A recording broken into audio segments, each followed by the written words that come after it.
Golden diamonds Eramallur Vadathala.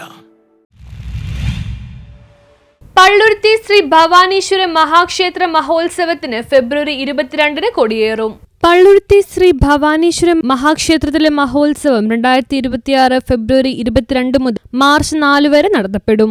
ഭാരവാഹികളായ president KV Sarasan, school manager AK Santhosh, Devaswom manager KR Mohanan എന്നിവർ ചടങ്ങുകൾക്ക് നേതൃത്വം നൽകും. പള്ളുരുത്തി ശ്രീ ഭവാനീശ്വര മഹാക്ഷേത്രത്തിലെ ഈ വർഷത്തെ ഉത്സവം ഫെബ്രുവരി 22 കൊടിയേറി. ഫെബ്രുവരി 28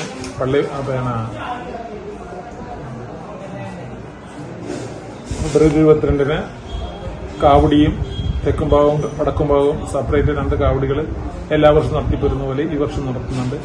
കൂടാതെ തന്നെ മാർച്ച് 3, 4 തീയതികളിൽ പള്ളിവേട്ടയും ആറാട്ടുമായിട്ട് ഇപ്രാവശ്യം വളരെ ആഘോഷമായിട്ട് കൊണ്ടാടുവാൻ തീരുമാനിച്ചിരിക്കുകയാണ്. ഇപ്പോൾ കൊടിയേറ്റ ദിവസം രാവിലെ ഉള്ള എഴുന്നള്ളിപ്പും അതിനോടനുബന്ധിച്ചുള്ള കാര്യങ്ങളും, തുടർന്ന് വൈകിട്ട്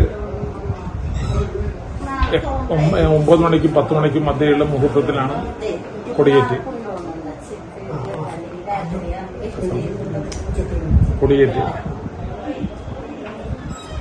അതിനുശേഷം കരിമരുന്ന് പ്രയോഗവും ഉണ്ടായിരിക്കുന്നതാണ്. കൊടിയേറ്റ ദിവസം വൈകിട്ട് 5:30 മണിക്ക് തിരുവാതിരയും 7 മണിക്ക് വിപിൻ മാഷിന്റെ നേതൃത്വത്തിലുള്ള സംഗീതാർച്ചനയും നടേശൻ മാഷിന്റെ ഓർമ്മയ്ക്കായിട്ട് നടത്തുന്നതാണ്. കൂടാതെ തന്നെ 10 മണിക്ക് കഥകളിയും ഉണ്ടായിരിക്കുന്നതാണ്. ക്ഷേത്രതന്ത്രി NV സുധാകരന്റെയും ക്ഷേത്ര മേൽശാന്തി PK മാധവന്റെ ആഭിമുഖ്യത്തിൽ മഹോത്സവം നടത്തപ്പെടും. ഫെബ്രുവരി 22 തീയതി ഞായറാഴ്ച തിരുവുത്സവത്തോടനുബന്ധിച്ചിട്ടുള്ള തൃക്കൊടിയേറ്റ് രാത്രി 9 മണിക്കും 10 മണിക്കും മധ്യേ ക്ഷേത്രതന്ത്രി NV സുധാകരന്റെ കാർമ്മികത്തിൽ നടത്തപ്പെടും. കൊടിയേറ്റ ദിനത്തിൽ കരിമരുന്ന് പ്രയോഗവും തിരുവാതിരയും കഥകളിയും ഉൾപ്പെടെ വിവിധ കലാപരിപാടികൾ അരങ്ങേറും. ഫെബ്രുവരി 28 തീയതി ഭക്തിസാന്ദ്രമായ കാവടി ഘോഷയാത്ര നടക്കും. വിവിധ ഭാഗങ്ങളിൽ നിന്ന് ഭക്തജനങ്ങൾ പങ്കുചേർന്ന ഘോഷയാത്ര മഹോത്സവത്തിന് ആവേശം കൂട്ടും. മാർച്ച് 3 പള്ളിവെട്ട് മഹോത്സവവും മാർച്ച് 4 തീയതി ആറാട്ട് മഹോത്സവം നടത്തപ്പെടും. പൂയ മഹോത്സവ ദിനത്തിൽ രാവിലെ കുട്ടികളുടെ അഭിഷേക കാവടികൾ 3 ഭാഗങ്ങളിൽ നിന്ന് എത്തിച്ചേരും. കൊടിയേറ്റം മുതൽ ആറാട്ട് വരെയുള്ള ദിവസങ്ങളിൽ ഭക്തർക്കായി പ്രസാദ വിതരണവും ഉണ്ടായിരിക്കും. എല്ലാ ദിവസവും ഉച്ചയ്ക്ക് സാംസ്കാരിക കലാപരിപാടികൾ അരങ്ങേറും. വിവിധ കലാസംഘങ്ങളുടെ പങ്കാളിത്തത്തോടെ 3 പ്രധാന വേദികളായാണ് കലാപരിപാടികൾ അരങ്ങേറുന്നത്. മഹോത്സവത്തിന്റെ ഭാഗമായി ഭക്തജനങ്ങളുടെ വൻ തിരക്ക് പ്രതീക്ഷിക്കുന്നതായി സംഘാടകർ അറിയിച്ചു. മറ്റൊരു പ്രത്യേകത, പൂയ മഹോത്സവത്തിന്റെ അന്ന് രാവിലെ അഭിഷേക കാവടിയുണ്ട്. കുട്ടികൾ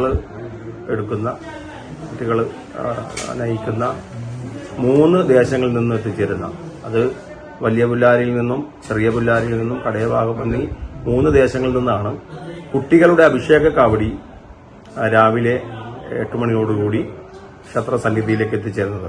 അന്നേ ദിവസം വൈകിട്ടാണ് ഈ 2 ഭാഗങ്ങളിൽ നിന്നും, ഒന്ന് തോപ്പുംപടി ഖണ്ഡകർണ ക്ഷേത്രത്തിൽ നിന്നും മറ്റൊന്ന് ഇടക്കൊച്ചി ശ്രീകൃഷ്ണ ക്ഷേത്രത്തിൽ നിന്നും ആരംഭിക്കുന്ന കാവടി എത്തിച്ചേർന്നത്. ഇത്തവണത്തെ മറ്റൊരു പ്രത്യേകത എന്ന് പറഞ്ഞാൽ,